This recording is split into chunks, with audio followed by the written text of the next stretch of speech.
Hello guys, welcome to only my talks.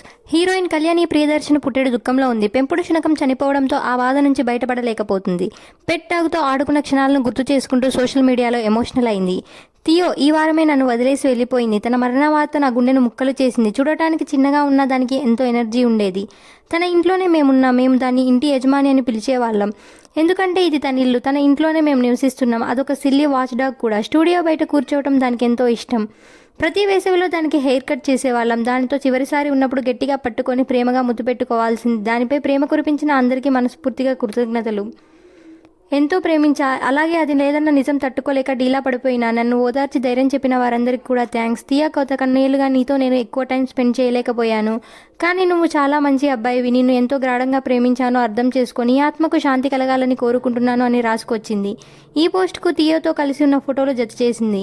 కాగా కళ్యాణి ప్రియదర్శన్ తెలుగులో hello, Chitralahari, రణరంగం వంటి చిత్రాల్లో కథానాయికగా నటించింది. ప్రస్తుతం తమిళం, మలయాళ భాషల్లోనే ఎక్కువ సినిమాలు చేస్తుంది. ఇలాంటి అప్డేట్స్ కోసం please like, share, subscribe OMT.